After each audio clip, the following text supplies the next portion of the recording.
Hey guys, welcome back to my channel. In today's video, I have my recipe book, Recipes from the World of Tolkien, and today we are making elven lembas bread. Alright, if you're new here, hi, I'm Claire, welcome, come in and make yourselves comfortable. I love a good cookbook moment. I have lots of different cookbook content on this channel. I love vintage recipes. I love any sort of interesting cookbook. I'm all about it. So when my husband got me this Lord of the Rings cookbook for Christmas, I was very excited. I've actually already cooked from this cookbook once. I will leave a link to that video down below.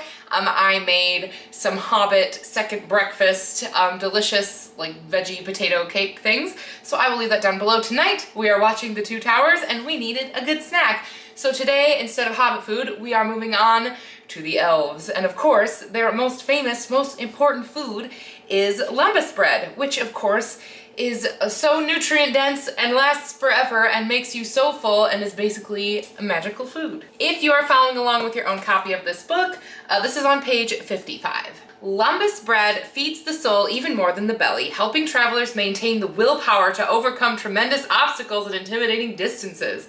Galadriel gifts the Fellowship a stock of lembas breads, each wrapped in malorn leaves to sustain them during the hardship ahead. For this recipe, you will need some very basic ingredients. We have all-purpose flour, sugar. I also have olive oil, cornmeal, salt, baking powder, 2 eggs, Parmesan cheese, buttermilk. I also have some fresh parsley, and the recipe calls for a red chili. However, chilies are not in season right now, so mine is green. But this is a Thai chili, which really packs a punch. So use whatever little pepper you got, or chili flakes if that's all you can get right now. But yeah, found that today at the farmer's market, and I'm gonna use it. All right, so for this recipe, very little prep work involved, which I love. Way to go, elves. We just need to chop up a handful of parsley, and we need to get the seeds out and finally chop this little pepper. You could also just use like dried parsley. It would be probably cheaper and more readily available. Actually, a really good friend of mine, her mother grew a bunch of these Thai chilies in her garden last year, and I saved some of the seeds. So I'm actually going to be growing these Thai chilies in my garden this year as well.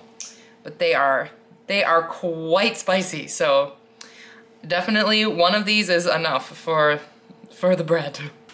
I'm trying to make these like really small, because I want them to disperse really well throughout the batter. I definitely do not want to get a bite with like a really large chunk of this. All right, next we're going to sift together our dry ingredients. It says a generous cup of all-purpose flour. Like, okay. Also 1 cup of cornmeal, but not generous, just a regular cup. We've got 1 teaspoon of salt, and we've got 2 teaspoons of baking powder. In a separate bowl, we've got 2 eggs, and that same friend whose mom grew those Thai chilies, that's also where I get my chicken eggs. I also have quail eggs, but it was easier to just use chicken eggs, and they are the best. I have the best friends. Anyway, we also have 3 tablespoons of olive oil.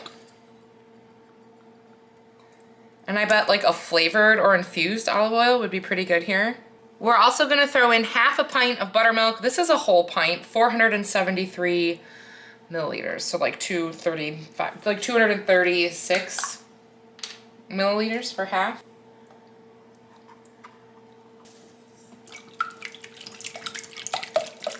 All right, we've got our wet and dry. We're gonna go ahead and add the parsley and the chili,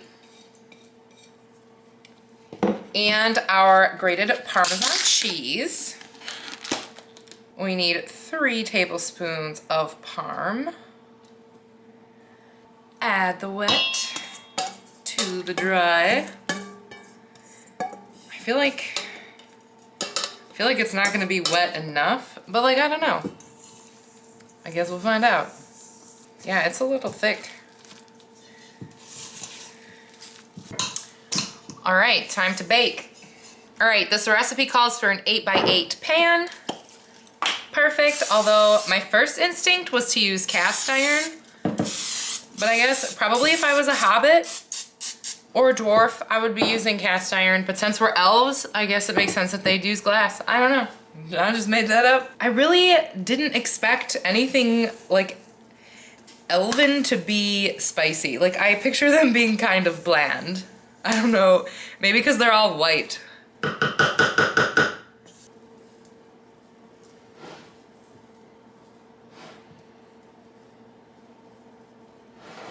All right, I have my oven preheated to 375 degrees, and this is going to cook for 30 to 35 minutes until it's golden brown.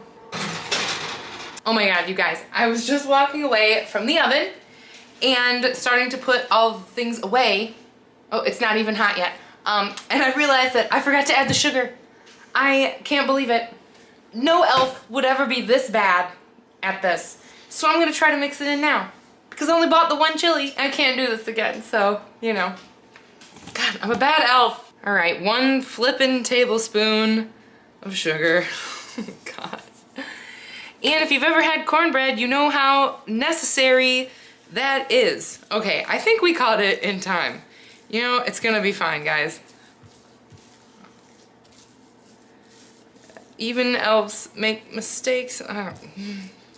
All right, it's been 33 minutes. It's not super golden, but all of my edges are, and it's quite firm. So I did not want to bake it any more than this. All right, I'm gonna cut this up, and I know this looks kind of wild, but it's homemade butter, and I just feel like butter is gonna be good with this.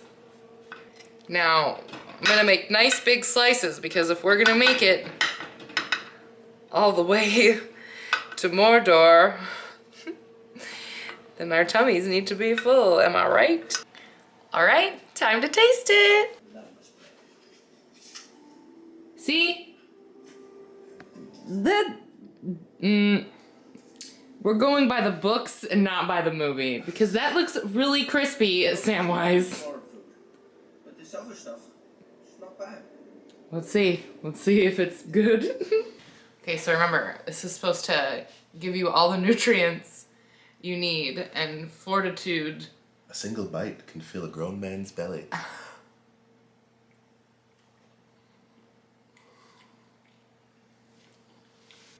It's kind of bland. Yeah, for cornbread, by itself. But this would be really, really good with something else. Yeah, I think you need to like dip it in some stew or something.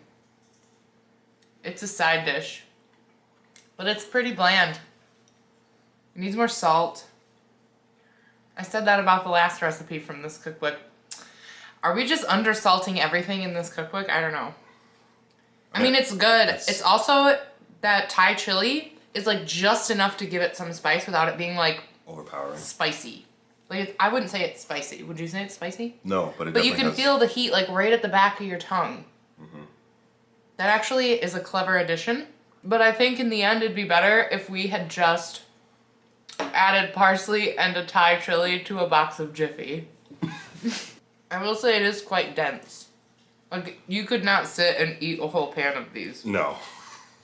It is a belly filler. Mm-hmm. I'll give them that. Maybe that's why they went with the cornbread. It's like super filling.